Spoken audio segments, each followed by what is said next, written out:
Well, thank you for joining me, Michelle. Thanks for inviting me. Absolutely. I'm very happy for this opportunity to give you the chance to talk about not only your connection to the township, how you came here, how it's changed throughout the years that you've been here, and also how you start to get involved in local activities like the running in this circumstance, and what it's also been like working as a small business in this township. Okay. Just anything that you feel that you want to share with us and everybody about what it's like to be here. I'm more than happy to listen. Okay. I'm trying to think where to start. I've been in Russell for my husband and I moved out here 20 years ago, and in Russell, the town of Russell, and we actually grew up in Finch, so we're pretty well from this area. Russell was pretty well the happy medium between our family in Finch and Ottawa, where we were working. It was in 1999, like a summer job at South Nation. We drove through Russell, and it was the town, and it was just, I don't know, it was just like, I had that urge, just like, I want to move here. And then after we got married and we're looking to, move out of the city, I was like, let's look at Russell. And yeah, we love the town. I can't see being anywhere else. So, yeah. And what gave you the desire to leave the city? Oh gosh, just we were stuck in a 1-bedroom apartment. So, when you're newlyweds, it's okay. But after a year of marriage, we're like, okay, we need space. And it's just because the fact that we grew up in the country. I grew up on a dairy farm. So you want that space. But it was living in the city. I kind of like being walking distance to everything. So it was kind of like that happy medium of, we have a nice, half-acre property, but I can still walk downtown, and like even Embrun's like a few minutes drive or an hour walk away. Yeah. I can totally understand how it's that little happy medium between developed and farmland. We have farmland not only around us, but in between Embrun and Russell. Yeah. And the theme of the cows, especially with the art displays that we have now throughout the township. Oh, yeah. Oh, I love those. Yeah. Yeah. And also the ability to walk, like with the nature path as a prime example. Oh my gosh, that's one of the best parts of the town. I like, it's just like, you think about moving away, and I'm like, I love that nature trail, that bike path, that place to run. And it's like a safe place to run and walk or jog or bike. Yeah. So it's been one of the features I loved about it. And so you said you came here when you were newlyweds, basically, and what was the process like in getting embedded in the community and getting to know people? I'm just trying to think. My husband kind of, he started curling. He met, I'm trying to remember, he joined the curling club. So he made connections through there, And then you get the neighbors, and then you find a lot of the people you kind of know, our neighbors across the road, Coach Brimble for my sister. So there's still that connection. But, for me, I kind of kept to myself. But over the last, I think 8 years, I started to get embedded in the community through the running, I think I would say, the running community. And that's another reason why I'm kind of embedded it. Like, I just don't want to leave. It's like, if I leave, I lose that connection, and and I really enjoy it. That's something that I've started to notice since I've come back. Okay. I used to live in Ottawa and Gatineau for a number of years. And it was nice to be able to kind of show up in an area and there was already some element of a community or organizations taking place. And at that time of my life, I was far more, I guess, fluid in where I was fine with being. And so the idea of setting down roots or leaving didn't really feel like I was going to be missing out on something because there was always some element of that, or a club or a group already established someplace. But then when you come to this township, there are some that are established, but also there's a lot of opportunity to start your own. Yeah. And when that happens, there's far more ownership in that regards. Yeah, you're right. Now that you're mentioning that, I'm kind of like, oh my gosh. Especially with the Russell Run Club, and the New York Central Fitness Trail Park Run, which I kind of got involved with and started, it's like you take ownership, and that's like, I know like my husband and I are looking into like, let's buy a cottage, and, eventually like, my husband's going to retire in probably about 7 years. So we're looking at what next. And, it's like, let's buy, a cottage somewhere. And I'm like, I don't want to leave. Like, I don't want to, like, I'm not ready to leave what we have, like a bunch of us have going. So I think I might got distracted, but yeah, sorry. But you kind of got that ownership that's keeping you here. And it's like, and honestly, like, it's been a good thing, like just being part of a community and building something. It's I don't know, it gives you a reason to get up in the morning. Yeah. Yeah. And so for you, what was the process in even transitioning from getting to know people, becoming part of the neighborhood, and then deciding that you wanted to start something for yourself? I think like for the Russell Run Club, it started about in 2014. It was, I saw an article in one of the local papers, the Le Reflet, I think, 2014. It was Tom Huseman. He coaches soccer. He's involved with the soccer community, and he does some coaching with running coaching with the Russell Public School. So he put out it was in the fall, and he put out they put out an article about him starting a run club for kids in the fall. And I remember reading it, and it's like, and in the end, they're like, oh, we're looking for volunteers. And it was just, I was compelled just to reach out to him and say, I have no coaching experience, but I just felt compelled to reach out to him and say, I want to do something. I said, even if it's cutting oranges, I don't care. I just wanted to be just involved. And so I met with him, and next thing you know, there's like, I think there was 20 kids, and you're just like, well, you're coaching, 10 to 20 kids running. And I'm like, I had no experience. I was like on, in the mornings, I'd be like watching these videos or heard the programs he would send out. And I'm like trying to figure out how to do it. So a little scary, but at the end, when you're done and exhausted, it's rewarding. And especially when you start getting to know the kids and watch them progress. And then for the fall run club, it was at the end of the session in November, we go into the town city and do the cookie run. And just being there and watching them, take off, go out and run the cookie race. Like, I'm standing there at the start line, just watching them go. And I'm like, and you're anxiously waiting to come back, and you see them cross the finish line. They're smiling, and you see the family. Like, it's just being part of that. It's great. So, I mean, I continued every year he would hold it, and I kept on volunteering until about 2018 when he got offered a position at UBC. I think it's UBC or in. I'm lost. Okanagan. Wait, I'm trying to remember what the place is called. Kelowna, BC. So he moved out there. So that's whenever it was kind of like the Ottawa Lions were supposed to take over. That was probably about the same time as the Dome was built. So they did run some programs in the Dome, and they were trying to carry it on to the fall. So I figured, you know what, they're going to take over the run club, but it didn't pan out. The registration was so low. So I remember that year, I'm like, when I realized there's going to be no run club, it was just like, oh, and, I couldn't scramble and put it together like within a couple months. So the next year, oh my gosh, there's a lot going on. So the next year I managed to bring it back. So I started the Russell Run Club. So I managed to secure the name, get it set up with Athletics Ontario to get the insurance, because that was a kicker. Like, you need insurance to do it. So getting that going. So we kind of kept that. So it was able to keep it going. And then, starting to build it into, well, we're still building it. So, I think that's it in a nutshell. Yeah. I'm just trying to think where to go with this one. There's so many options, so many places to go. But essentially, we have the Russell Run.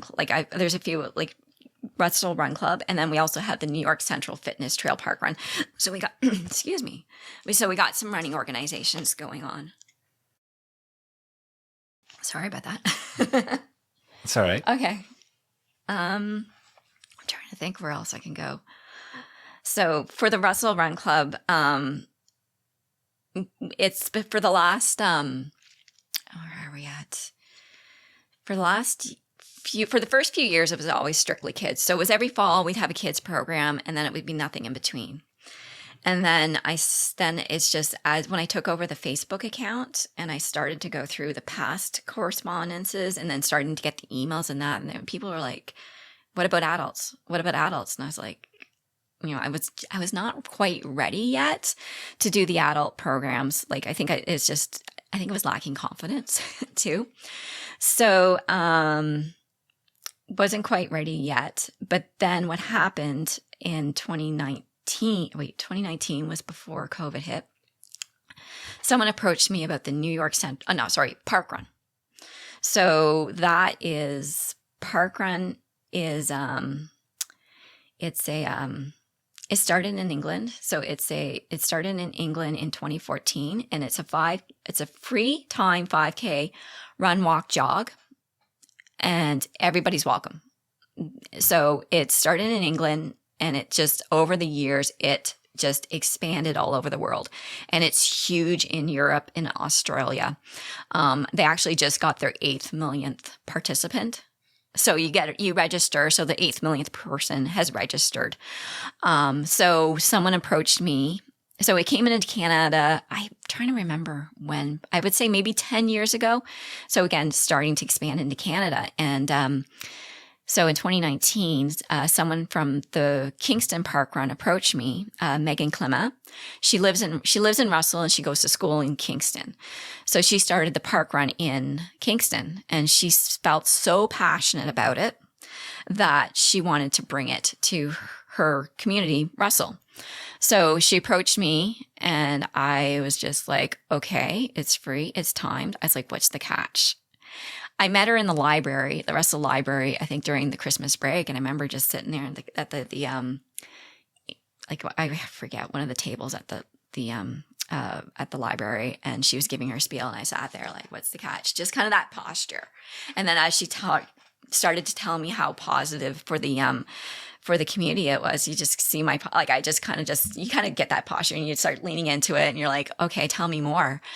And I told her my concerns. I said, listen, right now I have the kids program in the fall on a Saturday. And the concept with Park Run, it's every Saturday morning at 9:00. Everywhere across the world, Saturday morning at 9:00.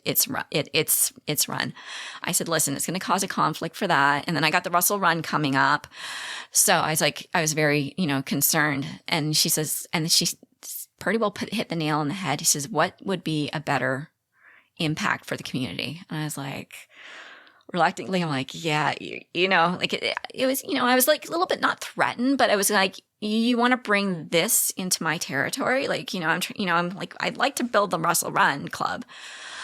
But I reached out to a couple of people in the running circle. This very small at the time, as running circle I have. And I said, this park run, like, what do you think? And a few of them heard of it, and they're like, yeah, it's great. So there was one in Orleans, there's one in Canada, and there's one in Gatineau now at Musette Park.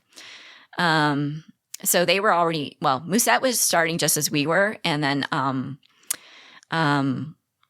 what was I going to say? Canada and Orleans were established, and same with Kingston. So I think after I met with her, she won me over, and I started the process to bring Park Run into Russell.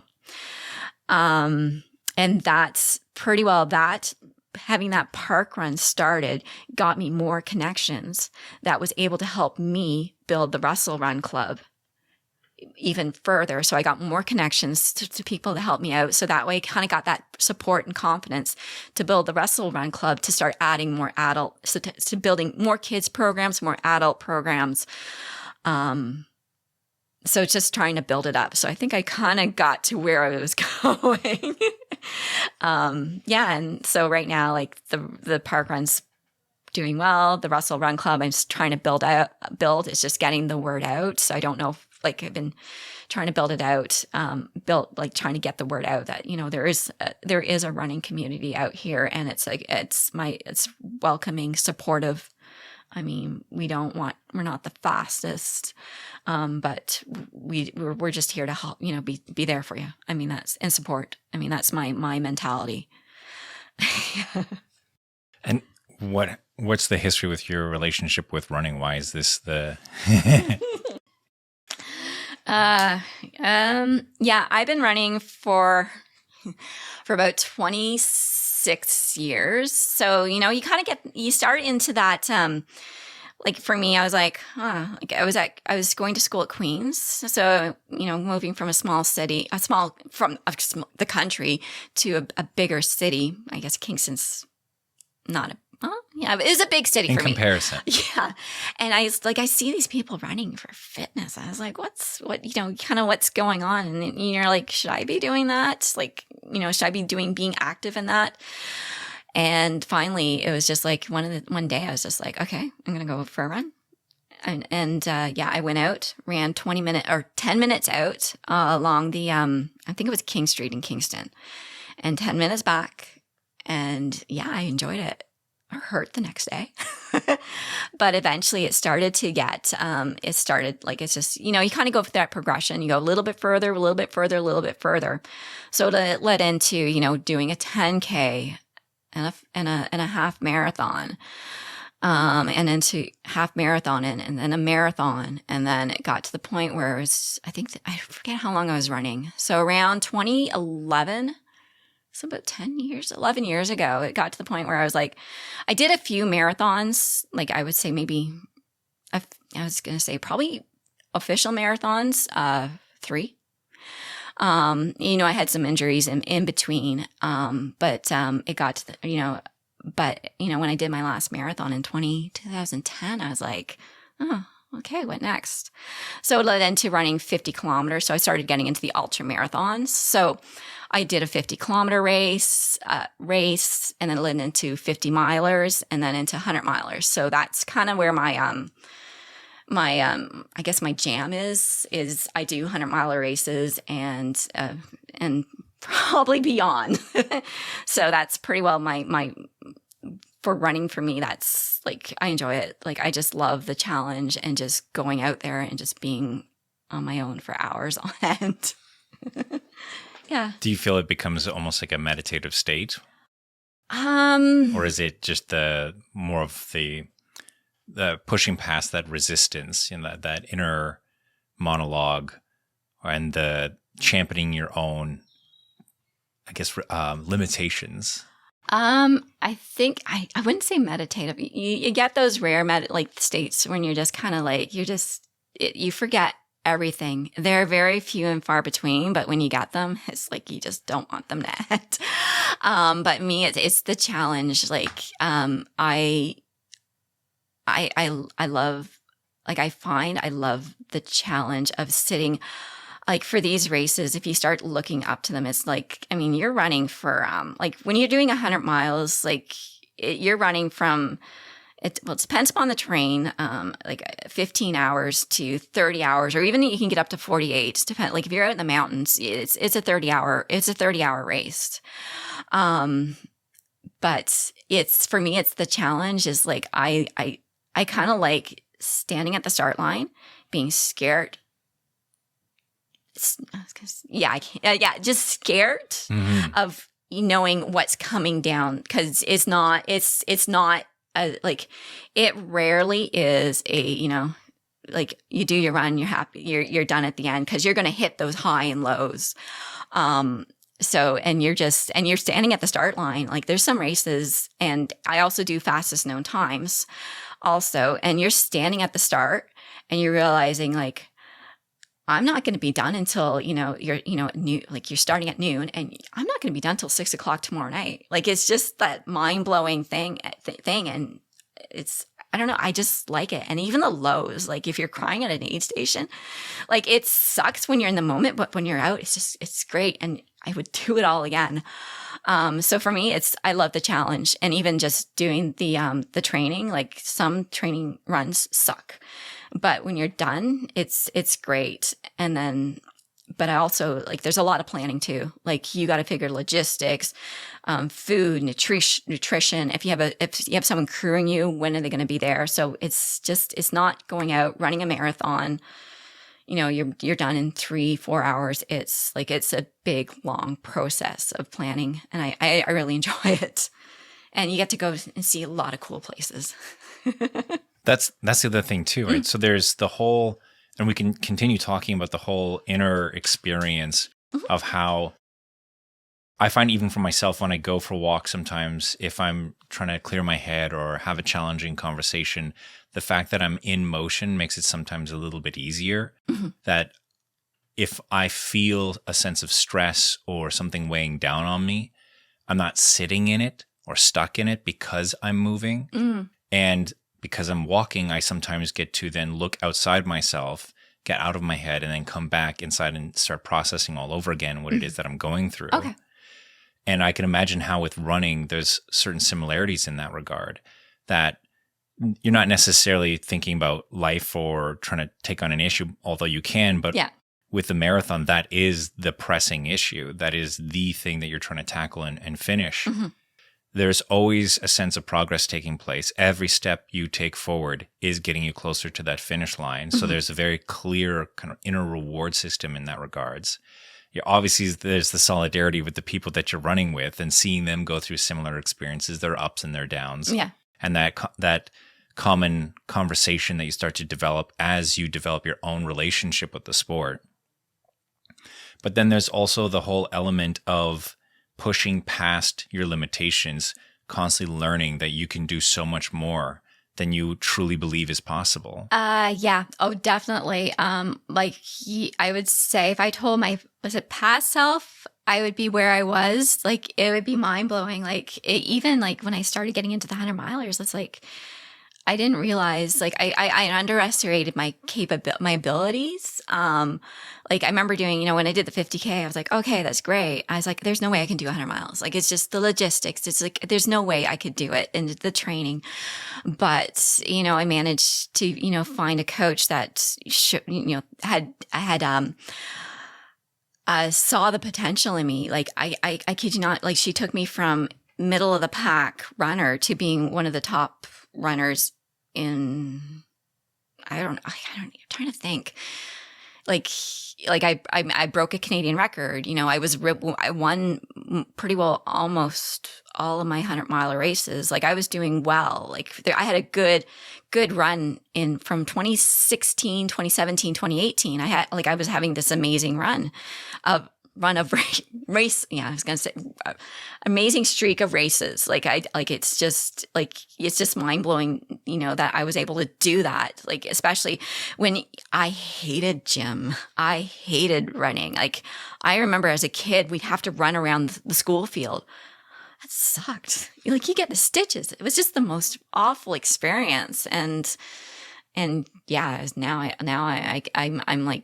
I'll run for pretty well 30 hours straight. I'm hoping to run for days on end, starting to get into the multi-stage races. But yeah, it's just when you finish it, it's just the sense of accomplishment. It's just, it's I don't know. It's amazing. Yeah.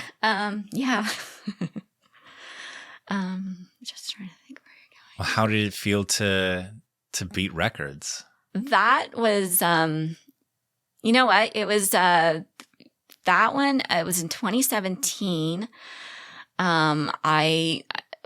Just a few months before I did a 100-miler in Knoxville and I ran it just a little over 16 hours, and it was on road. There were some hills and that. And I realized, you know what? If I can go onto a 400-meter track, so it's flat, it's controlled. I saw the Canadian record, and I was like, it was 15:38. I was like, I could easily bring it down a bit. I could bring it down. I didn't know how far, but you know what? I said it was doable. And you know what? And I set that goal, and just. And then it was just the training. It was hard. I remember that year. It was. That year it was like I would be getting up at 5 a.m. and I'd be running the streets of Russell. Like I would have a 30-40 kilometer run done early in the morning. Probably just before sunrise rose. Just, and like the training, like you were, and training, the bike path. I ran within a 24-hour period. I ran the bike path. I ran 100 kilometers on the bike path. So I did 50 kilometers one day, 50 kilometers the next day. But it was just like the hard work and the training, and then the speed work. Like it was, it was neat to set a goal and reach it. And I wasn't too, like, if I didn't get it, it was not the end of the world. It was the experience too. Like I would love to go back and do that all again. It's like when I think about that whole process of going and tackling the Canadian record, it's not the actual, well, I was going to say the actual event. It was great, but the favorite parts were like just the early morning runs, the speed work, or the, on the bike path, like for hours on end, just running up and down it, or even on the track, the high school track. I just spent there 2 hours, like just running around the track. Because, well, for the Canadian record, we flew to Phoenix, Arizona. So that was in December. It was Phoenix, Arizona. It was December, and it's a 400-meter track. And that is a 24-hour run. So, but you can do multiple distance. So you go there to break records. The majority of the people that go there to break records or to qualify for the national 24-hour team. So essentially, it was 15 hours, 19 minutes of just going around the track. And it was just, that was probably when you get into that zone. You don't think too much about it. I mean, you get these weird thoughts. Like I remember the first lap.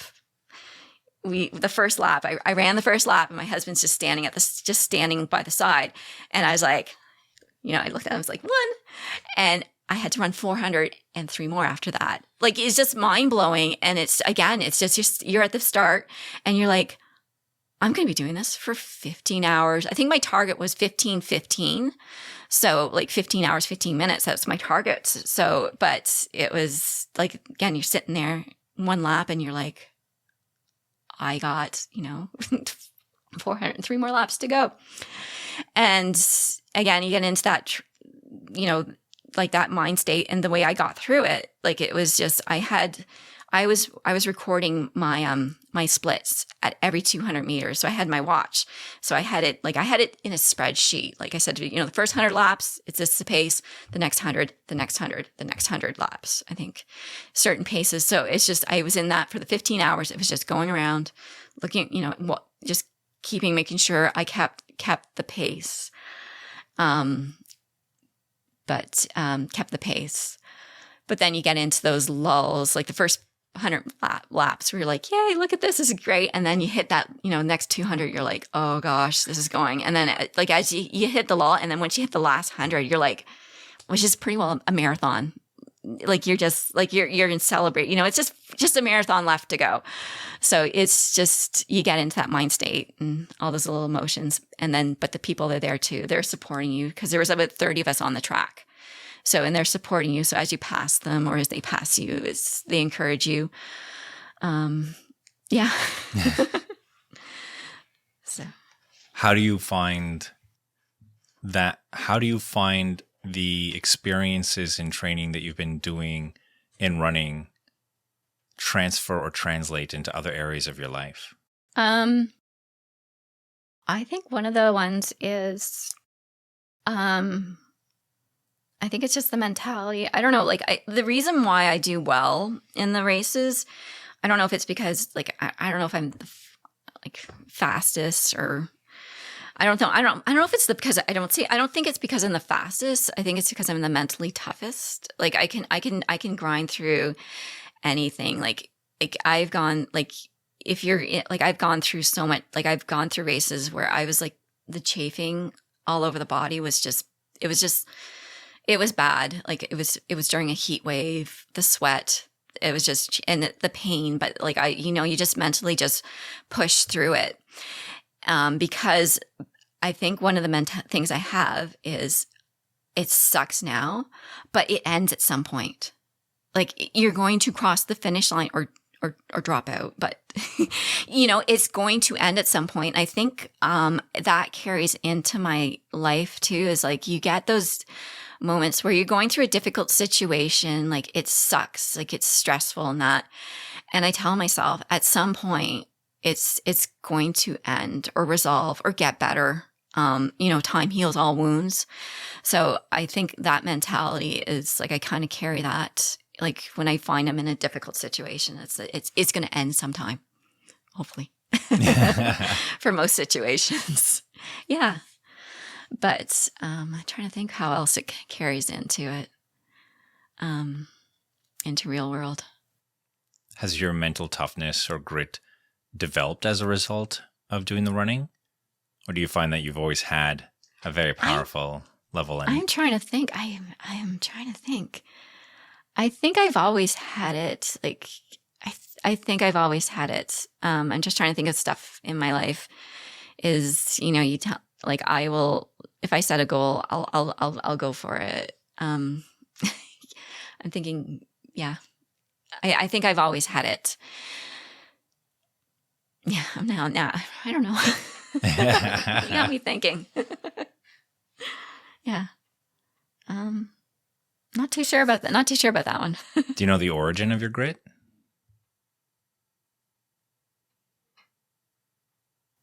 We're asking tough questions. Oh my gosh. Oh my goodness. The origin of my grit. I think it's I don't like failure. I've always done well in school, most of the time. I think it's I just don't like failure. I mean, I'll accept it. I mean, I've had I've had stuff that go wrong, and I have no issues acknowledging it. I mean, I've DNF'd one race. I won't hide it. But I think it's just I don't like failure, and I don't like to give up most of the time. Yeah. Sorry, I don't want to just give an absolute. What do you mean by you don't want to give an absolute? Oh, no. You just want to say, I never give up. I'm pretty sure I'm pretty sure there's days where I've given up on some things. Like, so yeah. Yeah.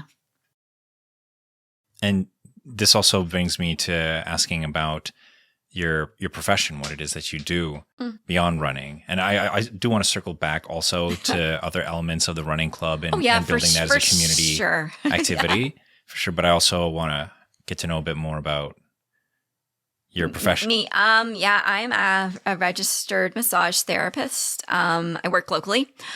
It is a second profession. I've only been doing it for, I'm trying to think what makes it sound longer. It's probably been a year and a half now.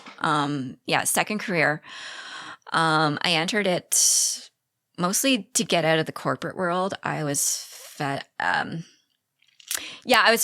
I was pretty, I think that would be I was just fed up with just being stuck in an office, in front of a computer, I think amongst other things. Once my husband and I made the decision, he was supportive. So when I made that decision, I'm done. He's like, okay, he was supportive. He says, you can quit your job. I was like, really? It's like, I can do that. So I decided, I think it's just that fail, that you don't want to, I just can't just quit and do nothing. So pretty well the next day I was like, what do I do? And I was like, maybe I could go back to school. And I was like, what do I do? And I was like, massage therapy sounds interesting. It's like looking at the curriculum. I was like, I've always had an interest in the human body. Like I loved, learning about muscles, bones, movement, rehabilitation. A year before I quit the job, my job, I was taking courses at Algonquin College, for fun. I was taking anatomy courses, physiology, biomechanic courses, with no use. It was just for fun. So, and just for fun. And I when I made that decision to leave, I was looking at the curriculum for massage therapy, and it was anatomy, physiology, and then pathophysiology. I was like, wow, this is interesting. And I said, you know what? I'll try it and see how it goes.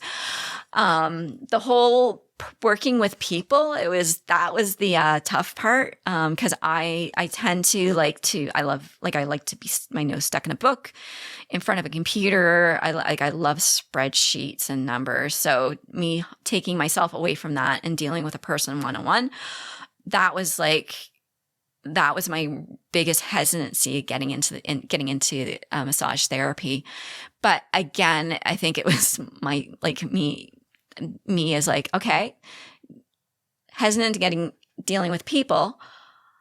This is a challenge. I was like, you know what? It's a challenge, and let's see if I can overcome it and deal with it. And I think, yeah, it took time. Like, you know, when first year was fine. Like, you're just learning about the stuff. But when you get into clinic and start dealing people with one-on-one, that was tough. Like, I would come out of the clinic on Friday nights just drained. Like, just because I'm an introvert. I mean,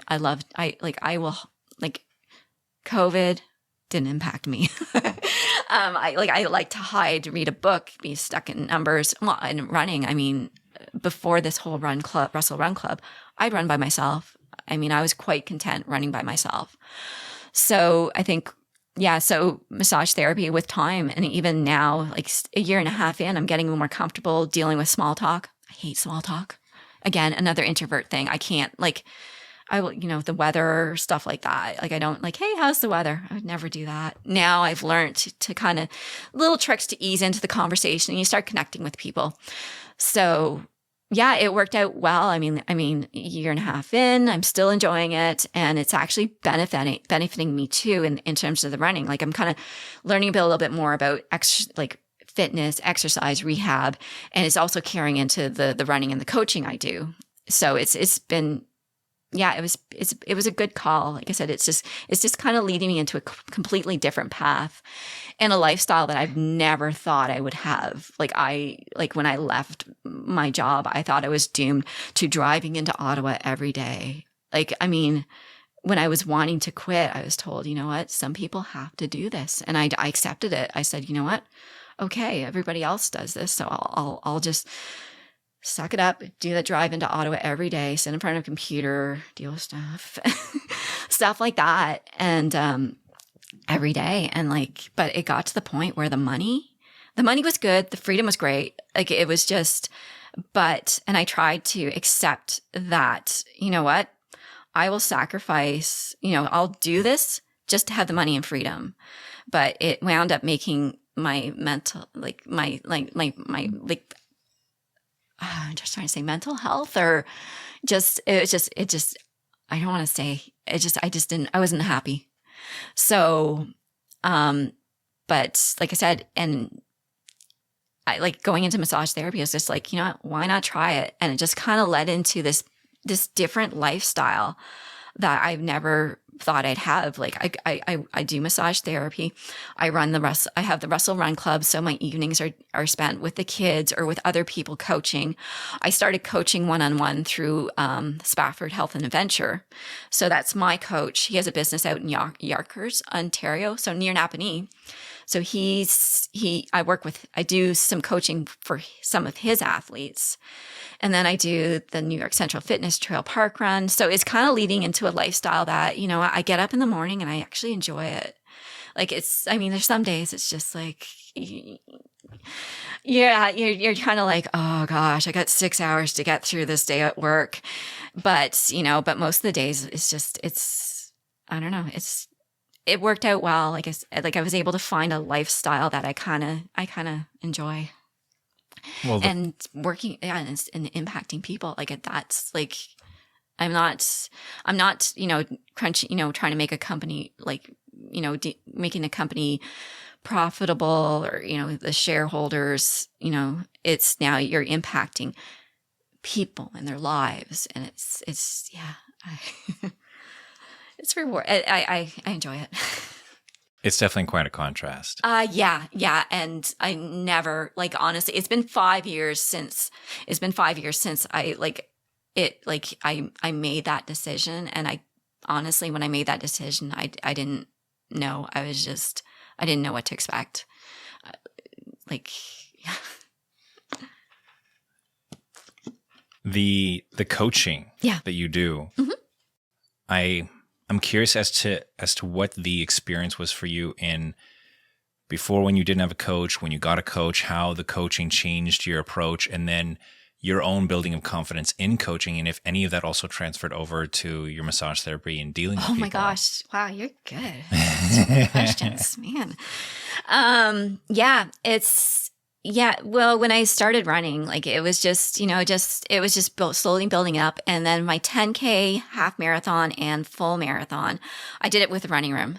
So essentially you got the program, again, a cookie cutter program, and then you got through it. And then, but you had the support, you met people.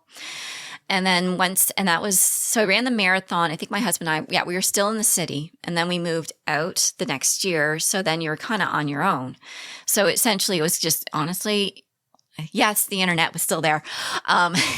So it was just going online or following, the running room program. So you're just following their programs and anything you pull off the internet. So I was on my own. So for the 50K, the 50K and the 50 miler, I was able to find a training program and follow it pretty well to a T. Again, I'm very compliant. Like, you tell me what to do, I will do it most of the time. See, not absolute.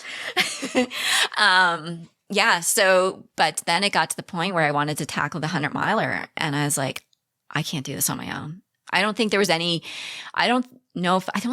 training plans back then, but now that people are writing books, like I have a couple books on my shelves for reference about, here's a 100-mile training plan. I'm like, that I have issues with cookie cutter stuff, but I realized I can't do this by myself. So, a personal trainer at one of the gyms I was seeing in Ottawa, he says, I know this girl, that, she does coaching. And I reached out to her, and she says, yeah, I can take you on. And she does it. She did it for fun. So when I met her, I was like, kind of like, yeah, I did okay, mid of the pack runner. And she's like, yeah, that's fine. I think you're good. And then, so essentially she coached me into, pretty well the runner I like to get built, like to turn me into the runner I was back then, like when I was breaking records, winning races. Like, she saw the potential, and she pushed, she encouraged. So definitely, like, and honestly, whenever she says, I think you could win it, I'm like, really? I didn't believe her. Like, I'm like, you're blowing smoke up my, so, like, you'd probably tell everybody that. And like, even like the first 100 miler I won, I was in 2015. I was first female, second overall. Like, I was like half hour away from breaking the record. I didn't know, like, I just didn't realize it. And like, I still like didn't believe her. Like, it was just, but then once you do it, and then you start doing like the race, like after, the next 100 miler I won, and they're like, these were tough. Like, they were in the South, in the mountains. So like, you're in the Smoky Mountains in Georgia. I think they were the Smoky or Appalachian. I'm trying to remember, Chattahoochee, I think, mountains. And then you're in the mountains of Pennsylvania. Like I'm still like, like, I didn't, when she said you win, I'm like, yeah. So, but she encouraged, she pushed. And then I think there's also a part of me is like, with the training, I'm like, I gotta show her, I gotta get her approval. Yeah. I gotta do a good job. So with that coaching, it's like, honestly, if someone were to ask me, do I do a cookie cutter plan or do one-on-one coaching? I'm like, you got to do one-on-one coaching, because you need that feedback. You need that adjustment. Like with the schedule, like if things go wrong, you can get the schedule being adjusted. I moved on to a different coach, which is Derek Spafford, who I'm also coaching for.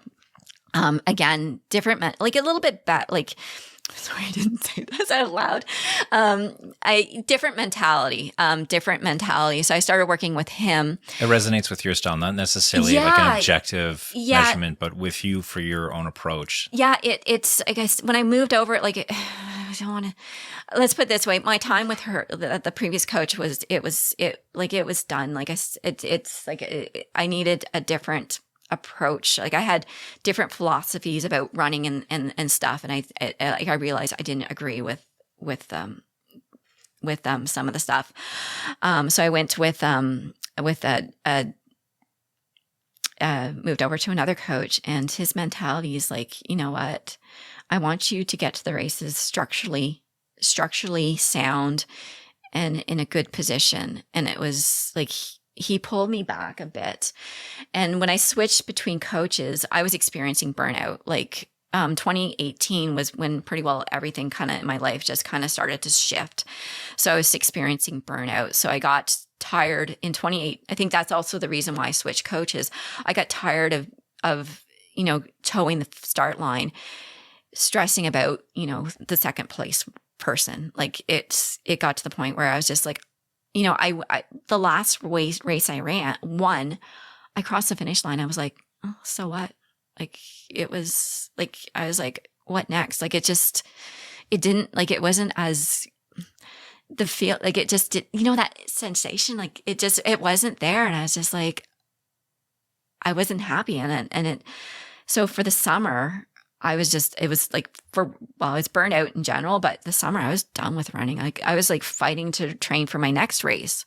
Like I was dragging my butt to the training. I was just not happy. And that was in the race I was training for. It was in BC. It was the Fat Dog 120 miler. And it wound up getting canceled the day before the race because of the forest fires. And you know what? I was relieved. I was glad. I was sad. My husband and I, we finally got there. It's not cheap to fly out to BC and to stay in. It's not it was a nice 10-day trip. It was kind of like we were celebrating me quitting my job and going into a new profession, not going back to school. It was like a kind of like a little celebration, but here we are, like we spent all this money in the training just to get here and it got canceled. But, I cried, drank some wine, but I was relieved. I was like, the next day, the race organizers the next day, they scheduled like a shorter, like a 50K run in some safe area. So I ran it, enjoyed it. But, I realized like, I'm not, like, I wasn't happy. Like, it was great, but I don't want to be like stressing about who's behind me at the race anymore. Like, I just want to go out and enjoy it. So I decided, I kind of started to change my mentality and like going after an adventure. So I moved over to Derek Spafford because I still needed a coach. I can't run without a coach because I'm the type of person that if I don't have to run, I don't. I'm not one of those runners that I need to run every day. If I miss my run, I'm angry. If I have to taper for a race or take a break, I'm like, I'm not angry. I'm glad because I got other stuff to do. So yeah, for coaching I need that. I have to report to somebody. I'm compliant. Like you tell me to do something, I'm compliant. But if you put an option, if you say this run's optional, I'll be like, yeah, I'm not doing it. I know this morning, I was like, it was an hour and a half run. And he said, if you're feeling good, go for 2 hours. I hit an hour and a half. I'm like, I'm done. I was like, because it was rainy, miserable. It was icy. I was like, so going back to coaching. So I decided to go with him because he had a good reputation. I was like, you know what? A lot of people spoke highly of him. And I remember when I started working with him, he's like, here's your schedule. I was like, it was like running, a half hour here and there. And then my long run was an hour. I was like, did you not see my bio and see who I was? Like, why are you making me do like this? But it was a reset. Like he just pulled me back. He says, I want you to finish this run feeling good and structurally sound. Like no aches, no pains. And so eventually with time, like I needed numbers with him. For me, it's like, okay, how fast do you want me to go? Like that's how I was hardwired. But he's like, go by how you feel. It should feel like this and this. Like it should feel easy. It's, on the scale of 1 to 10, it should be like a 2 or 3 or 4. I was like, I don't know, like I don't go by feel. I go by like what's on my watch. So he pretty well changed it. So now I just like my easy runs. I don't care. I don't look at the watch anymore. My tempo runs or anything quality, I'll look at the numbers.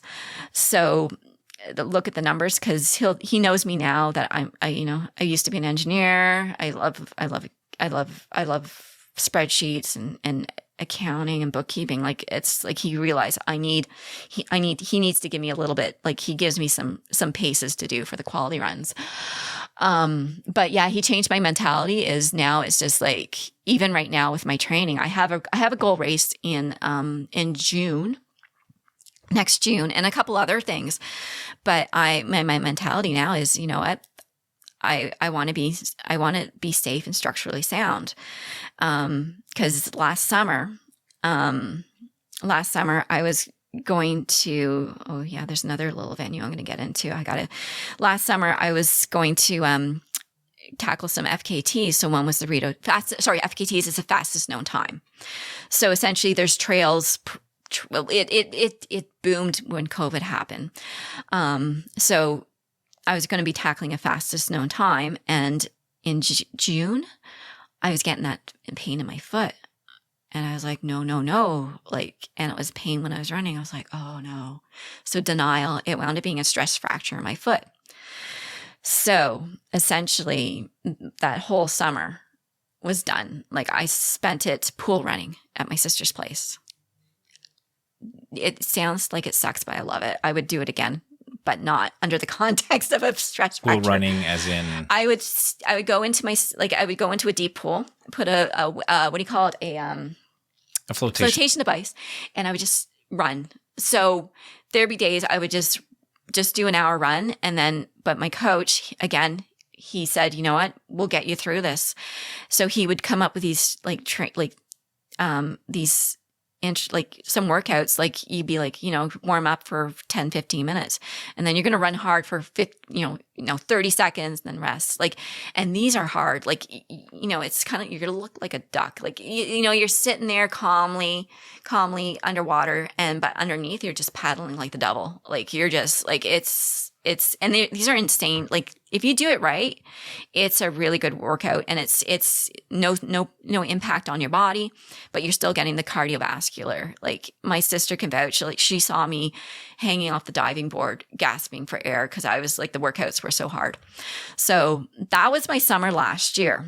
This year, again, I had goals, but again, it was just around March of this past summer, but around March this year, it was just, the foot was just not, you know, I was like, you know what, I'm not ready. So my focus didn't turn into like, you know, I'm going to tackle this race at the end, you know, in June or these FKTs. It was just like, you know what, I'm going to get safe, structurally sound. And that's what I'm doing right now. So I do have a big goal race in June, which I'm still aiming for it, but I'm focusing is like, I want to be fit and I just want to be injury free. So he changed my mentality of that. And I know this year and also this year, the mentality too changed. Like when I realized, okay, this season's not going to happen, I want to start some adult running clinics. So my goal during the spring was to get myself into a position so I can do this, because you can't coach people or adults, kids injured. So essentially it just changed my mentality. So now, I mean, I've gone from, you know, tackling records and winning races, which, you know, I'll still try to win some races. It's maybe I'll go from some age group records. I think I'll take a look and see if they're doable, but there's some really strong women out in Toronto. But yeah, it's now I'm just just tackling the adventures. And COVID was, you know what I say, a blessing. I think when all the races got canceled, my coach said, you know what, let's try some FKTs, fastest known times. I was like, okay. And he said, the Cataraqui Trail, it's doable. Like you can break it. It was breakable. So essentially a fastest known time is there's a trail and like you go out on your own time, on your own schedule, and you run it and you try to break it.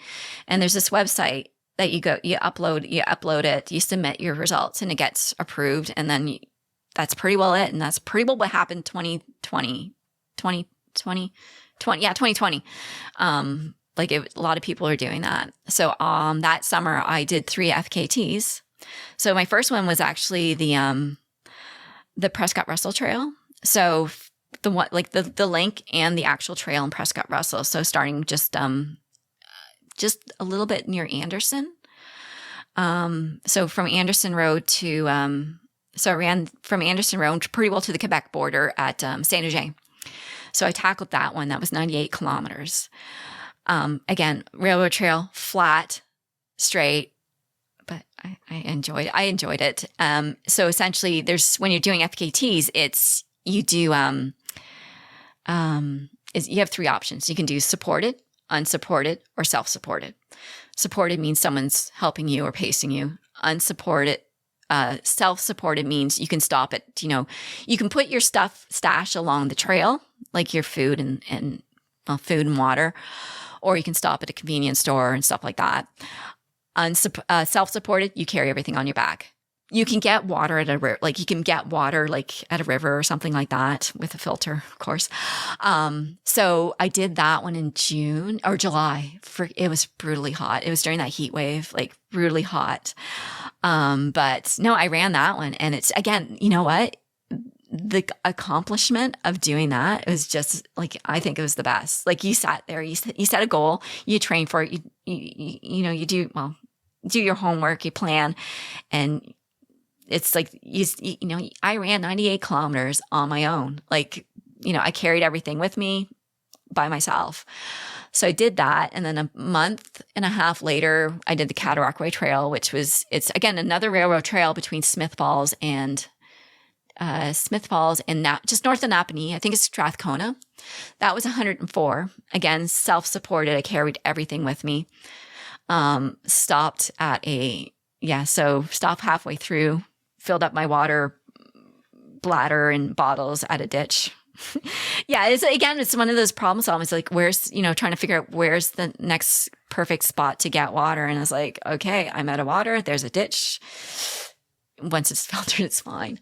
But again, the accomplishment, you get there, and if you map that out, what I do is when I post on Facebook, for my family and friends, I put the map of the route, and like, you see that red line going from one point to the other, and you look at it, it's freaking insane. Like, it's just like mind blowing. It's like you sit there and you're like, I did that. I ran. The third one I did, which is my favorite one, because is the K&P Trail. So I ran from Renfrew to Kingston. So there's a K&P Trail, another railroad trail. It's called I think it's the Kingston Prescott Trail, and they nickname it the Kick and Push. So it's a K&P Trail. So, and you're going through, and what's great about the railroad trails, you're going through all these townships. So you're seeing all these beautiful, like, you're seeing lakes, marshes, rock cuts. Like, I don't know. Railroad trails are my favorite. I think I got a couple more I want to tackle next year. But where was I getting at? So that one I noticed, when I was training for the Cataraqui, I was like looking at the maps. I was like, there's a K&P Trail in Kingston. And then I'm like, wait a minute, there's a K&P Trail in Renfrew. I was like, do they connect? So essentially I was pouring through maps, Facebook groups, and just and even YouTube videos of ATV trails, trying to figure out if they connected. So, and that summer I was not working yet. I was taking the summer off because I was a student. I drove out to, I drove out to Calabogie. I drove out to Renfrew. I drove out to Charlotte Lake, and I was just scoping out. I would do, my 4 or 5 hour run, scoping out the trail, seeing if it's runnable, and, runnable. And then once it got to the point where I'm like, yeah, it's runnable, it was game on.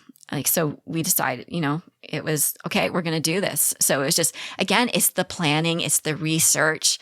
It's not the actual end point. Like, it's just like, you go out there, like, it's the 2-hour drive to Charlotte Lake, and you're running, and you're like, you're like, am I allowed to be on this trail? Am I in somebody's backyard? But it was fine. It was like, I didn't, once you realize where you were, you're like, okay, this is a public trail. And some of them are like middle of nowhere. There's swamps. I mean, I think the one running from Charlotte Lake up north, I came across a bear. I'm like, oh boy, this is, it was not a big deal. It's like eventually it went away, but you're looking, you're like trying to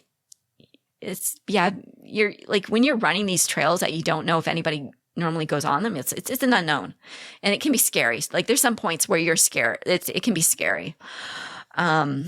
But when so I ran that one. So that was 170 kilometers. We did that in October.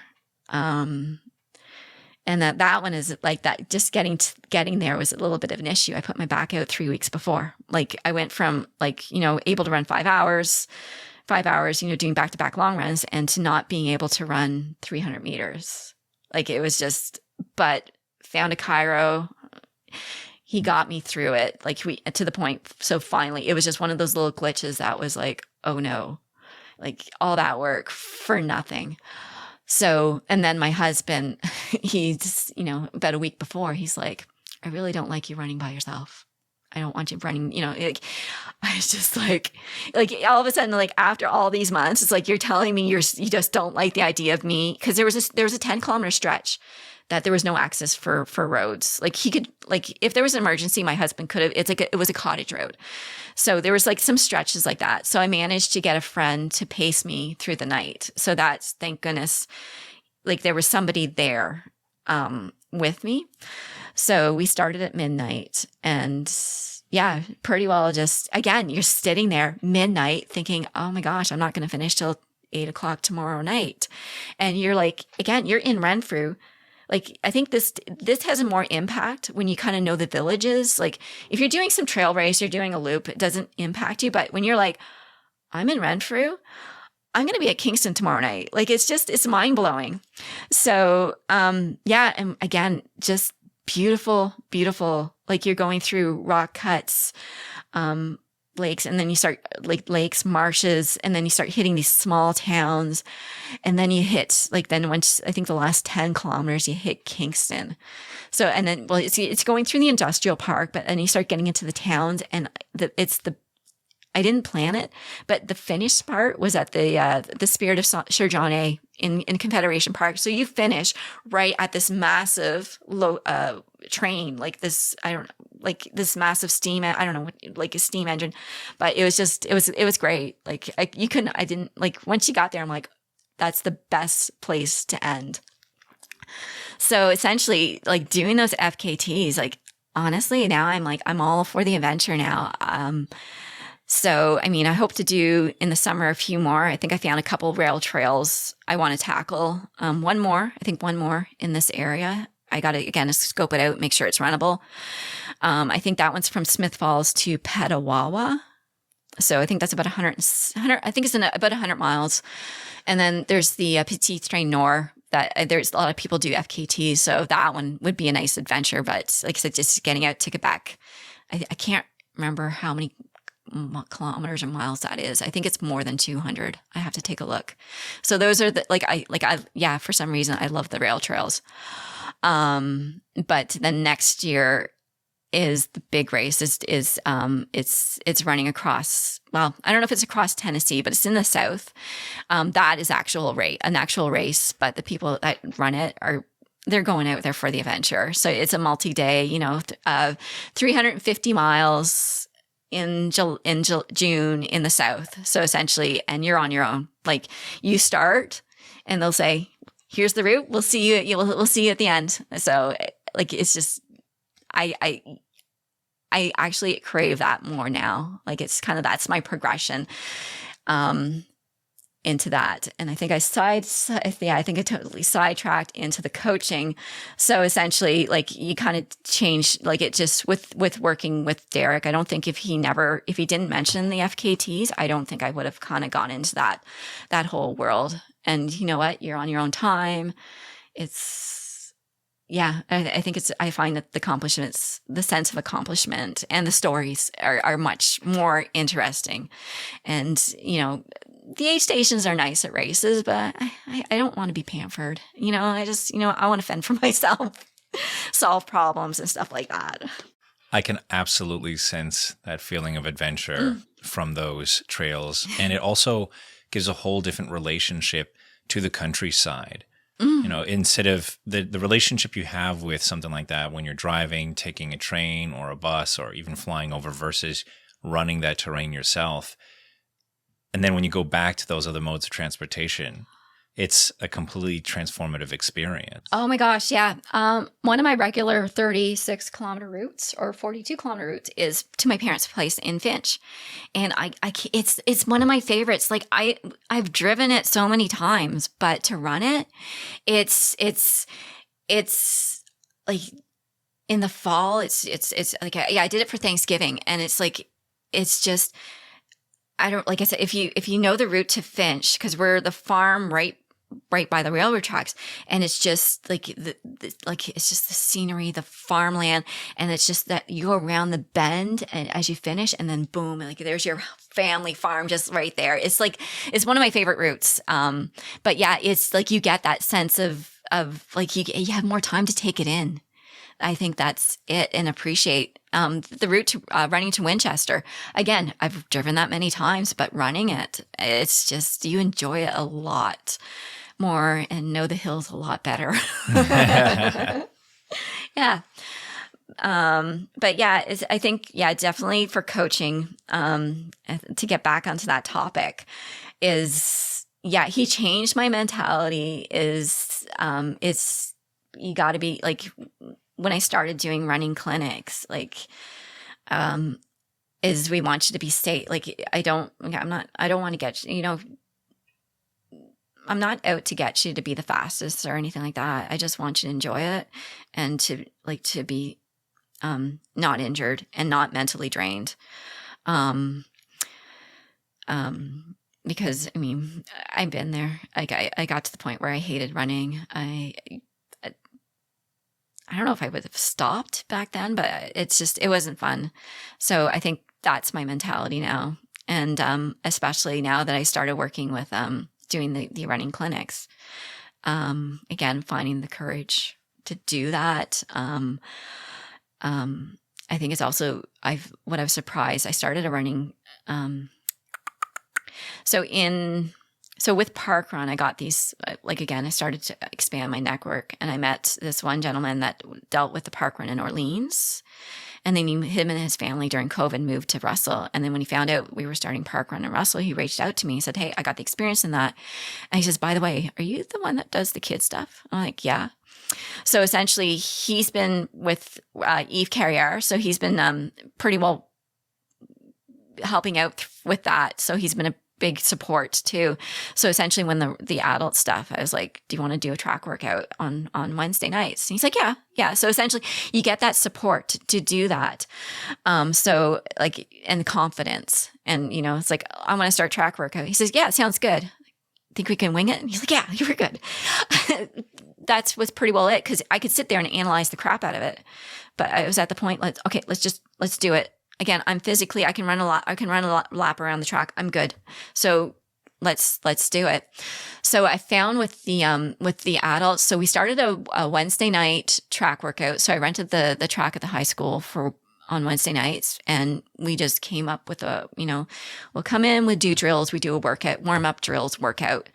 And I found it, you know what? We didn't get the fastest runners, but I think it was just people looking for a community, and people I think that's pretty well what I've realized, especially with the running clinic.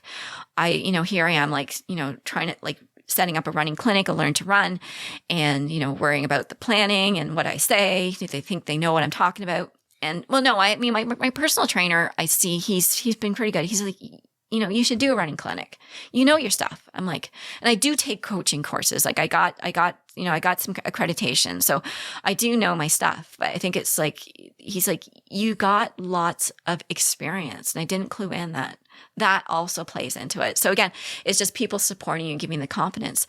But I found, so when I was worried about the lady, like, it was ladies that registered, but it is all genders.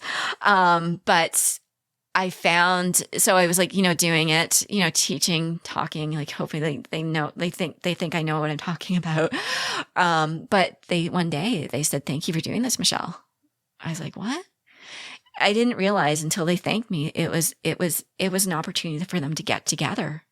And now it's like they're getting together on their own, and we have Sunday morning runs. So I found it's just, they don't want to be taught. Like, I mean, they do want to be taught. They want the support in that, but they actually want the community.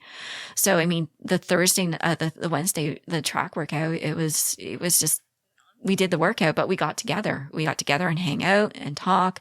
Running. Same with the Learn to Run, the 10K clinics. It's what I found is doing them. It was, yeah. And I find myself now, I run, like I do group runs now. Like I never ran before by myself. Now I'm like running with, well, I mean, there's some training runs I have to do by myself because I can't run slow. Like it's just not, it doesn't serve my purpose, but I will make an effort. Like if there's some people getting together for a run in that circle, I will, if I'm available, I'll go. I just find I like it. I enjoy being around people. And on Sundays, we go to Euphoria and have coffee afterwards. So it's kind of like you're doing the run just for the coffee. But, yeah, so doing the clinic, we're coaching, and I still have that mentality, and I'm supportive too. And you know what? They're not, I'm just trying to think where I'm getting at. It's, I want to create a supportive, encouraging environment. Like, if you come thinking you're slow, don't, that's okay. Like I don't want people thinking, I'm not a runner. Even walking, like if you wanted, like for park run or the group runs, if you want to walk, I'm more than happy. I just want people out there in a social environment and being safe. I think that was another concern, is some people just don't feel safe running by themselves. So I want to create that. I want to create that kind of environment. And I think that's where we're moving, especially with the park run and that. But yeah, I didn't expect it to go in that direction. Yeah. The element of community, I think, is extremely beautiful. Yeah. And it's a wonderful development, the fact that you want to offer this opportunity to people. And it's not about being the fastest or pushing yourself beyond your limits or accomplishing some grand adventure, even though those options are all on the table. The fundamental element is about feeling safe, feeling connected, an opportunity to expand your boundaries and feel more connected to the people and the neighborhoods around you. So with you, how has building this community endeavor changed you and your connection to this township?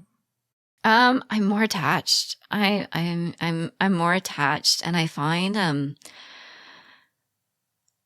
like it's like when I go out now, like if I go running on the trail, I see people I know, and you're like, I mean, you're able, like you know them, you know their goals. Like, I mean, I saw, oh my gosh, you're going to get me going. No, I mean, like you start, like, it's just like your network expands. I mean, I'll go, like, I remember there's been a few times I ran I was doing a workout on the trail, and I saw one of the kids from Run Club, and there were two former kids from Run Club. They were out running with their mom. So you're just like, hey, and of course they see me running fast, and I'm like dying. I'm like, it was just like, but at least they kind of see you living what you preach. But you can see them, and like you see them running, and you're encouraging them. And I like one morning I saw two ladies from the Run Club or running clinic, and they never met before, and they're getting together regularly, friends. You start to see that connections. So, and even, on the bike path, a lot, I see people from Park Run. like I'll, at least that way when you wave, it's not a friendly wave. It's like, hey, how are you doing? And I even found out and you start to people support people. Like again, I found like an interesting thing with the Russell run. I posted a whole bunch of pictures on the Facebook page, a few pictures.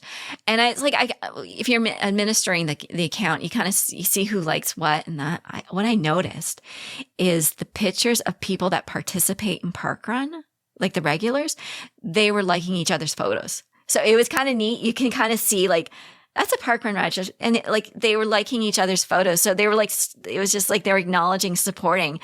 So like you kind of feel like you kind of see that sense of community.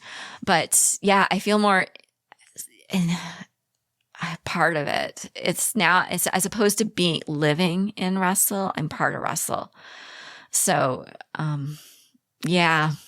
And I didn't expect like this is not where I thought I'd actually be, like, doing these events and organizing these stuff and cheering people on and being loud.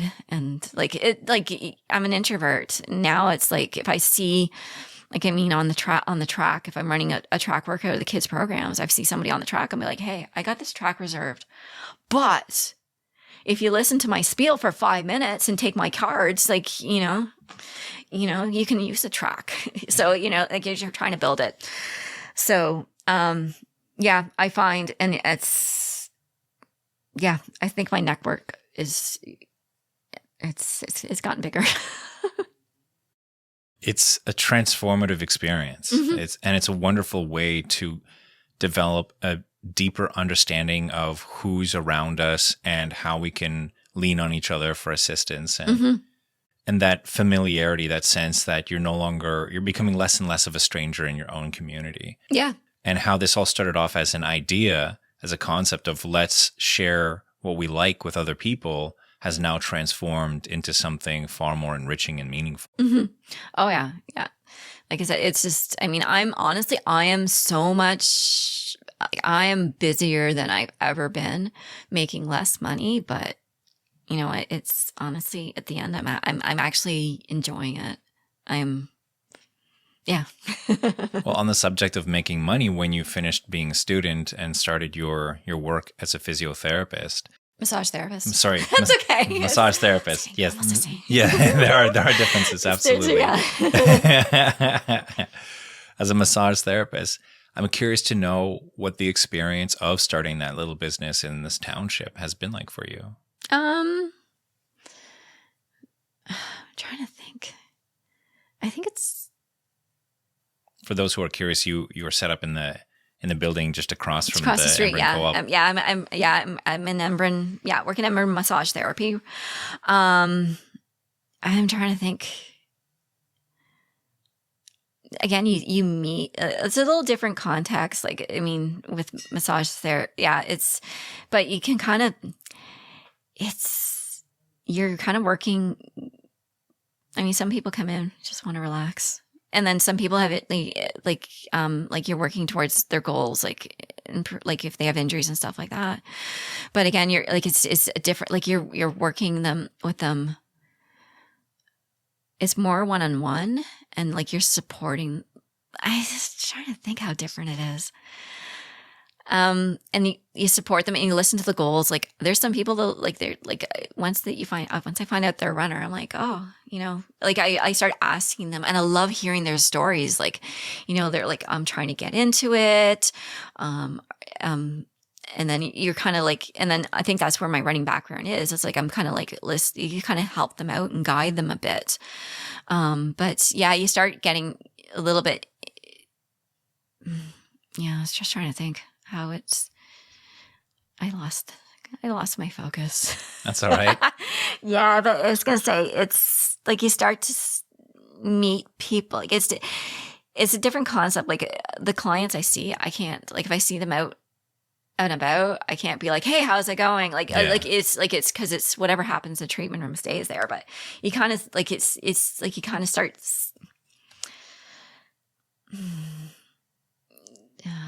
Was there any fear or resistance in the idea of starting your own business and being a sole proprietor and working in this township versus in No. Ottawa or? No, I definitely wanted to work in this area. I think mainly because I care about this area and I want to work. Like I've been told the people in this area are generally nicer than the city, and I think it was just, again, it was an attachment. I love this area. Like I remember at another clinic, I went in for an interview and I told him, I said, I want to stay here because I love this area and I want to serve the community. I think that's pretty well why I enjoy it.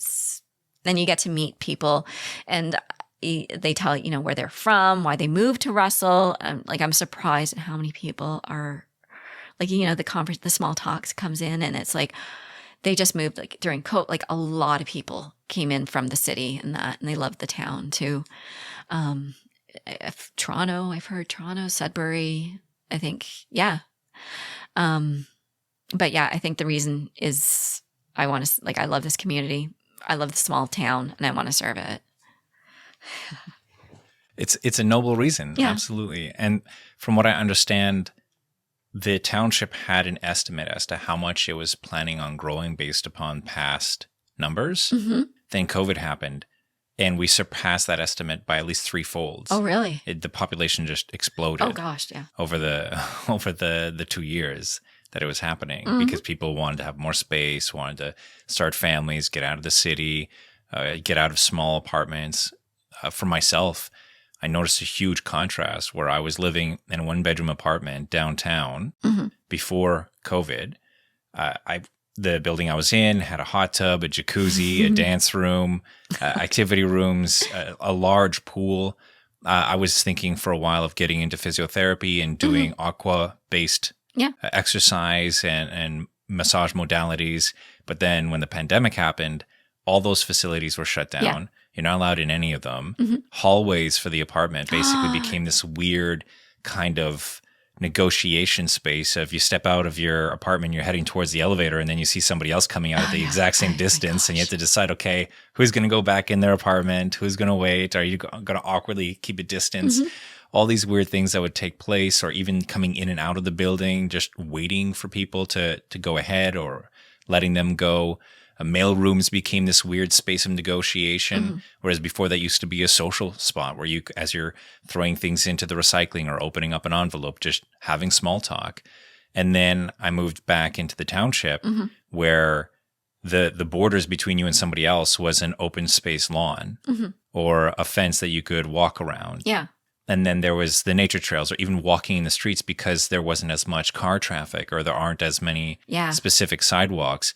You can, there's more breathing room and space, and you can kind of approach each other and talk if you're walking with your dog and somebody else is walking with theirs. Whereas in the city, you have to stay on the sidewalk because there's so much car traffic. Yeah. Oh, yeah. And then when you see somebody coming down, there's this weird moment of, okay, do I stand off to the side? Yeah. Do they stand off to the side? I know. Oh my gosh, that world is, it feels like forever ago. I can't, that's nuts. Yeah. Yeah. But yeah, no, the township, I've been here for 20 years. It's nuts. I remember the bike path between, in Russell, the north side, it was treed. There was nothing there. And even Embrun, it was just, it's great that the township, it's built, it's booming. It's just, we're getting more facilities and the sports dome, the sports dome, the bike path got extended. So it's great, but and I got more streets to run in. I think we added, the development, I'm trying to remember Sunset Flats or that north of the high school or the public schools. There's 10 kilometers extra running for me right there. It's just, it's nuts. But, that's a good point with the, the space. Yeah. I really hope that eventually we get our nature trail or the running trail, the fitness trail whatever word you want to use for it, not only continues to get expanded, but also widened. Oh, so that way it's easier for people to run alongside of each other and Yeah. cycling to also take place. Yeah, have to be you're true. It's true. Like if you're running two people, but then the users have to be the users have to be very respectful. And I mean I think that's the one issue I have sometimes. Bells, you gotta ring your bell. Bikes have to ring the bells. Reflective gear. I've come across like I love running early in the morning. Headlamp, reflective gear on the bike path, and like I will have someone come at me, like they'll just pop out of the blue, like you don't see them. So, warning would help, but again, it's just there's got to be like courtesy. I'm big on the bells too. Like it's just for the bikers. Or even just running past somebody, you have to be courteous. Let them know you're coming up behind them, and so they're not startling them. But yeah, if they can even make the path longer, but I don't know how long. Like there's no remembering unless they start. Yeah. At the end of the trail in Russell, I know there's farm field. Yeah. That there's the potential to continue on and then connect to I think there's a continuation of a trail that goes to Ottawa, but there's a big space in between those paths. Oh yeah, I'll check and see where that is. But I know, like I followed the again, because it's the New York Central Fitness Trail. Like I was like looking at like the history in that because we have park run there, and if you go on the aerial photos, you can see it go all the way to New York. It's so cool, and it actually goes through Finch. But yeah, that'd be cool to expand it that way. But it's not gonna happen. But it's insane how long it is, and there's history there. Absolutely. And there's also opportunities for all the little trails that come off that fitness trail to be better developed. For example, the path in Embrun that goes towards the mall. Right now, it's just a little dirt path. Yeah. Oh, yeah. That's an example where it could be paved, or could be signage to tell people where there's shops and stores along the path. Oh, yeah, for sure. If they ever want to take a little break and go off someplace. Yeah, it's the advertising right there. Mm-hmm. Yeah. And even the train station at the beginning of the Embrun section, if that eventually that will be converted into something larger and more social. Yeah. So that way we can have other gathering spaces around this wonderful trail that we have within our township. Oh yeah, for sure. And then obviously when the sportsplex comes around, there's going to be even more opportunity for people to take part in fitness and community and activities. Mm-hmm. So when it comes to the running club and the park run, where should people go to find out about these and sign up? For the Russell Run Club, you go to just go to the website, russellrunclub.com. For the New York Central Fitness Trail Park Run, I don't know if we got into that. That one, it's, I think, did I mention it quickly to you? It's a 5K timed run walk. Yeah, I did mention about it coming up from England, across across the world. That one is just, I don't think we didn't get into it. So we meet up at the, north of the library in Russell. So between Russell and Mother Teresa Mother Teresa School. So the concept is a 5K time run, walk, and jog, but the premise is you can't cross the road. So trying to find a 5K route is tough. So it's 2 out and backs between Concession and Needy. So that's the only spot we could find. Like I looked, and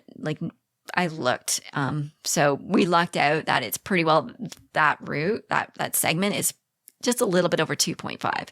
So it's 2 out and backs. It would have sucked. It was 3, because doing 3 out and backs, it can be a little bit boring. But yeah, we do that every Saturday morning at 9:00. It's free. So you just have to go to parkrun.ca, I think would be the easiest way to find out about it, to go to, because or you can go to New York Central Fitness Trail Park. I forget what the address is. Go to parkrun.ca or just Google New York Park Run Russell. You can probably get to it. So all you have to do is sign up once. So to go to parkrun.ca, sign up once, you get a barcode. So you print out the barcode. So all you do, if you feel like doing park run Saturday morning, you just show up. we start together. So you do the 2 out and backs, and we scan at the end. We scan your barcode. So that's how you get your time and And so when it gets uploaded into the cloud, and then it gets posted. And that's Run Walk Dog Anybody. And it's like, if you go there, it's quite something. Like, you got the regulars, and you can see them, some of them progressing. Like, some people are getting faster. Like, we get all ages. I think our youngest finisher was 5. We have a few people in their 70s showing up. But it's that whole welcoming environment. And we run throughout the year. So it's every Saturday morning forever, unless the trail's not safe. So today I'm going to have to check the trail tomorrow morning, because if it's covered in ice, it's a no-go. It's not safe. Otherwise, we're running every Saturday morning. And that's the concept throughout of all the whole park run. It's every Saturday morning, rain, shine, snow, unless it's not safe. But yeah, to get to that, parkrun.ca would probably be the easiest way. And then you can kind of navigate through there. But if you go onto the Russell Run Club website, I do have a link to get into to direct you into parkrun. Yeah. And is it for people? Do you sometimes see people who are bringing their dogs, or families, or strollers, wheelchairs? Thank you. Yes, it is stroller friendly. Wheelchair. Definitely. The advantage is because it's on the bike path. It's definitely wheelchair friendly. Dogs, 1 dog per person, and it has to be. I think it's a handheld leash. They don't they out not a lot. Man, it can't be a harness. So it's just, I think you have more control over the dog. All ages. It's a very like, we have families show up, parents will show up with their kids. We have one gentleman that comes in from Chesterville. Another guy comes in from Cornwall. Not every Saturday, but he regularly comes in from Cornwall. We got Castleman. So like, and then we get parkrun tourists. So it's such a big thing that people are like, if they're in Ottawa, they'll try to hit all the parkruns. So we had, like, last week, a guy from Australia, New Zealand, I think someone from Detroit. I'm just trying to think where else. So it's a thing to do as many parkruns as possible. In regards to the coaching that you've been doing, how have you seen the people that you've been coaching change over the years and through their experience of getting into running?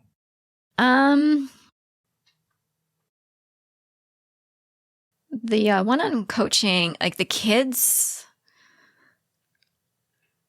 you kind of, honestly, I think it's just rewarding to see them out like running. Like, I see a few of them come to the Russell Run and crossing the finish line. Honestly, it's just watching them. I think it's just seeing them at the finish line, and they keep coming back. I mean, that's good. Look at that too. Like, the kids keep coming back every year until they're kind of past the age limit. And then I think right now that I started the coaching, it's been about maybe for adults, it's probably been about a few months.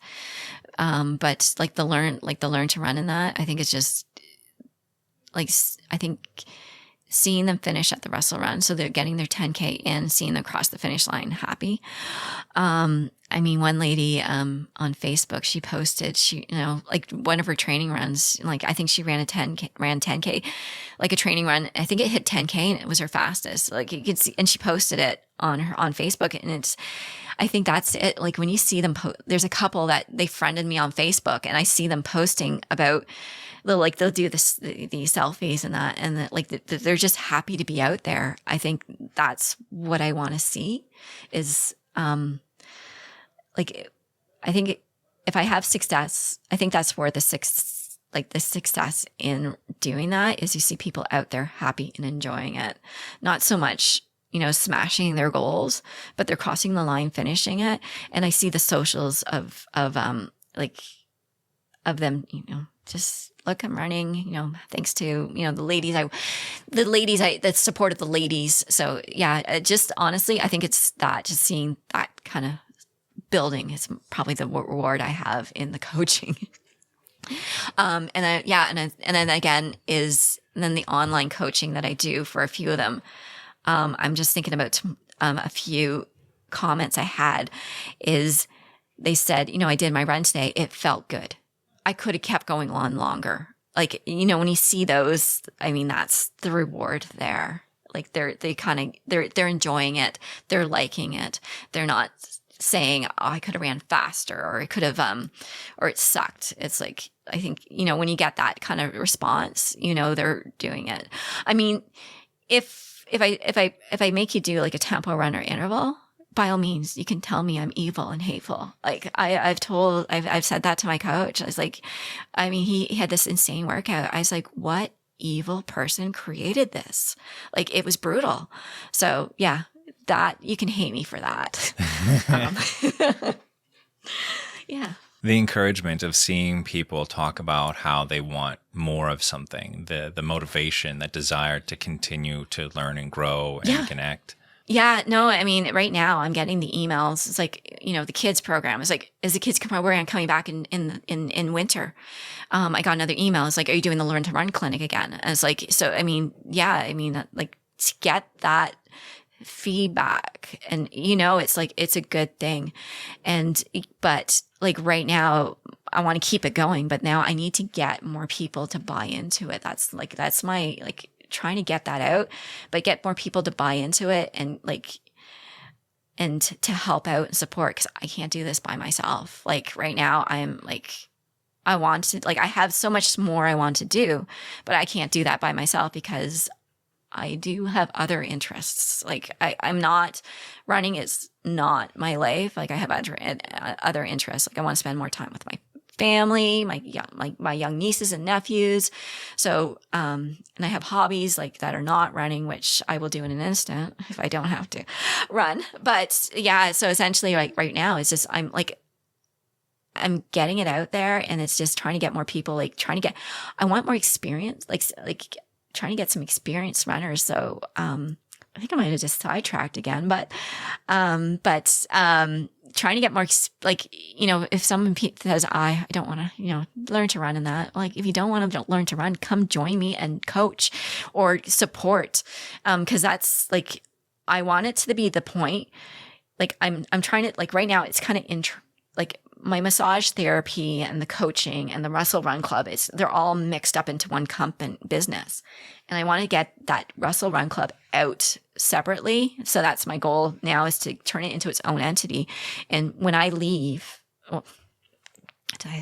if I leave, or if I decide, I'm done, I want it, like, I think it's time for me to step aside. I want it to run on its own, because it nearly, like the whole Kids Run Club, it nearly died. It nearly died when the person, he went to BC, because he assumed that the Alliance was going to take it over. But again, with that, and I think it like I said, it never, like they came to the Dome regularly, but it was the Lions. It wasn't Russell. And I think that's what I didn't want to happen, is that community to end.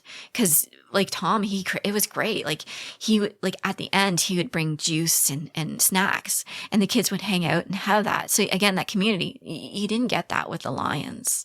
So like you wanted that to go, and I want that to keep going. So like right now I want to pull it away from my business, turning it its own entity so I can leverage what do you call it? Grants and anything like that, because it does cost money. So I want to start leveraging that, and it's just trying to pull people in. That's was the hard part, is finding people that I can trust enough that can buy into it. And like through Park Run, I was able to do that and kind of get everybody together and start, like, I'm kind of pegging down, okay, these are some people I can see pulling in. But yeah, it's just trying to get, like, what I want to start to getting is some experience. So if there's people out there saying, if there's competitive athletes that are like, oh, I can't be bothered with, this. I'm like, well, coach, mentor, support. I mean, this one I want to get out is when I did the track workout, the first day I was just like, again, 10 or 15 people showed up, and I'm just like, I'm winging it. Like, and as I'm doing the spiel, like, welcome, can you join? This is what we're going to do. This is us. I saw in the background, I don't know if you know the local sports doctor, Dr. Menard, Dale Menard. So yeah, Dr. Menard, I think he's retired, but he's dealt with local sports doctor. I think a very strong runner in his time. I think he's in his 60s right now. But he's a local figure, and he's dealt with Olympic athletes. He's gone to coach or be a doctor at some of the games, and he was like kind of in the background. And so when everybody went off the warm up, I walked up to Dr. Menard. I said, "Hey, are you participating?" He's like, "No, I'm here to help you out." I was just like, and it was the best thing ever. Like, he came when he can, but like, it was just to have when he said that to me, I was just like, and I went to Eve Carrier. So who's helping me? I'm like, Dr. Menard's here. He's going to help us out. And he's just looking at me again. He's relatively new to the town. He's like, who? What? I'm like, you don't realize, like, I got this guy with this wealth of experience and knowledge helping me. And it was the best thing ever. So when he's got this quirky personality. Sorry. He's got this quirky personality. And like, when we were doing the drills, he would help. He would be helping out. So and I would, every week when he was there, I'd show him the workout. I was like, what do you think? And he's like, he got that support. So like, it would be great. Like, if there's anybody out there that's got that experience and knowledge, like, by all means, like, it's like, people like that. And I've learned that, like, the ladies and the people that I like, yeah, in the running circle, like parkrun and that, when they find out what I do, like, they're full of questions. Like, I didn't realize that I was like, I have so many stories, so much knowledge there to share. And like, if there's anybody out there that can join us and do that and build it, because we have the infrastructure, we got a sports dome, we got the New York Central Fitness Trail, we got La Rose Forest. Like, there's La Rose Forest. And then if you start kind of branching out, the Prescott Russell Trail, like, there's so many things I'd love to do, like trail runs. I want to start. Well, we did a trail run one day, like I organized a trail run. It was great. It was nice. Some people like really enjoyed it. But again, I'm only one person. I can't, and I got training to do. So I can't do it every weekend. I'd love to, but again, it's to have that support, and that, like, some people probably wouldn't go out for a trail run by themselves. So having that opportunity. So, and I'm looking at, I know some people are shooting out ideas. Like, I'd love to be able to do a trail race, or there's one of the guys, in the circle, Scott, he says he wants to do, there's this, if you get into the ultra world, there's these kind of quirky races. I don't know if you heard about the Backyard Ultra. You've heard about that one. Every hour you run 6 mile. I forget. It's 8 kilometers or 6 kilometers. I forget. So he's like, we should do something like that. Nothing structured in that. Just get together and do something like that. And then I'm like, well, I'd love to, just set up if anybody wants to do a 50-kilometer run, or, like, starting G'dan Ultras, like, I'd love to be able to organize stuff like that. Half marathon, or like, there's the Glen Tay block race in Perth. It's like, again, it's just a small race. You go out of Perth, go around like a country block. It's, again, the scenery is great. Be cool to do that in this area. Like, it's just, there's so many opportunities to set up and build. Like, the runners are out there. It's just trying to get them to, I wouldn't say buy in, but like, we're here, like, in like, there is a community out there, and it's just trying to get the word out. And it's hard. It's hard. Like I said, I've been on Facebook. I've joined so many Facebook groups, and just, like, I hate social media, like Instagram and Facebook. It's a big suck, like, of time in that. And if you're not careful, it's you start to compare. And that's where my Facebook, I don't follow any big athletes in that. I just follow people I care about. But trying to, like, I've maxed out Facebook, Instagram, just like trying to spread the word. I mean, for the Russell run, I mean, I had signs posted along the trail, just trying to get the word out. We got a run going. But yeah, I mean, that's the plan, is to start. I'd love to be able to build it. I mean, the kid, like if you ever been like at the Dome or even the kids program, it's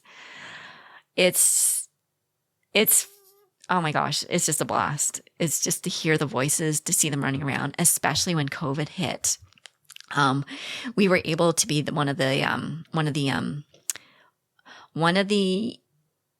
few events or I guess organizations running. So, and I like, it was 2020 in the fall, we were able to run the run club, and the stress was like here. Cause the kids, they would get together and just like, and I'm just like, okay, zombie arms, stay apart, stay apart, stay apart.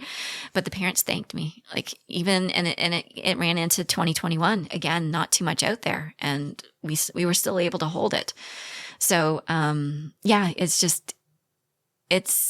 like when you're involved, and it's great. I don't know. Like I just, like sometimes when I think about some of the, like, people crossing finish lines, like park run, there's been a couple of instances, like, it's just like watching them, like some people, like one kid, he ran, he comes once in a while if hockey and soccer don't conflict. But the one day he ran his fastest, he shaved a minute and a half off his 5K time. And just to see him cross the finish line, he dropped to his mom's feet and started crying, because he's like, this hurts so much. But we were just like, you knocked, it was a minute and a half. So it's like, just to be there at the finish, you know what? Like, the finish line is crossing the finish line. That's great. But I find just to be at the finish line and to watch people cross, or watch people like just achieve their goals. It's just, yeah. It just, it's a different, phase. I say it's a different phase of my running career. And I'm actually, there was a time I was wondering, like, I knew there was going to be a time where I'm no longer the fastest. I'm no longer the strongest. I'm what's going to happen then? And I think I'm glad that I found, like, going on to the other side. It's just as rewarding. Rewarding. Yeah. I think, yeah. Yeah. I think I just totally went on a tangent, but I got it out. Yeah. No, it's perfect. Yeah. Honestly, it's perfect. Yeah. It's exactly what this entire opportunity is all about. Yeah. Is giving people who are part of the community, in whatever regard they are, the chance to really share what their experiences are, so other people can know about it and feel inspired by it and motivated to maybe start their own thing or get involved. Oh, yeah. Because I do find that there are these opportunities within our township that are really reliant upon people who are very passionate. Mm-hmm. But where we're lacking is that interconnection that sometimes is made easier in certain cities or with larger programs or initiatives at place. But in this community, we really have to go a little bit extra to get the word out, so that way people know that there's something waiting for them, that they don't have to just stay at home in front of a screen and feel alienated or disconnected, that there are chances for them to feel these wonderful senses of accomplishment and growth and get to know the people who they live around. Oh, yeah. And that can replenish oneself, especially during COVID, as an example of an outdoor activity which people could take part in, socialize. It was safe. And it just reaps so many benefits on so many levels of well-being.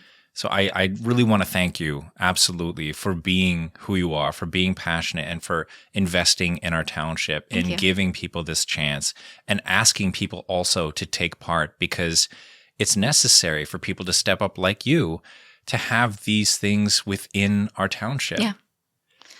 Yeah. It's like, it's like I said, if I can do it, like, I think anybody can. It's like I just, never, like I said, never thought I'd do something like this, but like I said, I think it's just that one little, it's honestly, it was that one little article in that paper 14 years ago that kind of just led into it. And I think I wish I had that article. I wish I had that paper that kind of started it all. Yeah. It might be possible that they might have it online because I know that some of the newspapers around here, and I think that Reflet is one of them, they have their articles also posted on their website, so it might be in their archives. I might try. 2014 is not that far away. Yeah. I'm pretty sure they were archiving it back then online. Yeah. But I hope this helps. I hope people hear this message. I'm honestly, I'm not much for like promote, like it's like I kind of like tend to fly under the radar. I mean, but I think now it's just with this, I have to be more out there. And like I said, this is a great opportunity because I find they see the Facebook pages, they see all the images, but they don't know the person behind it. And I don't know, maybe that might, I don't know. It'll make approaching you far easier. Yeah. Like I said, it's just there's people behind the Facebook page. Yeah. Yeah. And there's that sense of community that's waiting for them as well. Yeah. Well, thank you again. Thank you so much for inviting me. Is there anything you want to say before we go? Oh my gosh, I'm trying to think what else there is. And it's okay if it's another ramble. I know. No, like I said, I think I've said everything I've had about what's going on. Again, we're there. We're here for you. Like you want to run, walk. I honestly, walkers. I want to see more walkers. I'm pretty sure. It's like the run club is not for just running. It's also for walking. I definitely wait. And also it's not Russell the town. I know the name. I'm like, it's Russell Township. Like we reach out to anybody. It's anybody, honestly, Ottawa, Chrysler. We've had like people from outside the Castleman. So we're not just for the town. It's for everybody. Yeah. Another reason to take part. Yeah. It's that you're part of that wave of people who are really trying to bridge the divide between all the different towns within this township. Mm-hmm. Yeah. So thank you for that. You're welcome.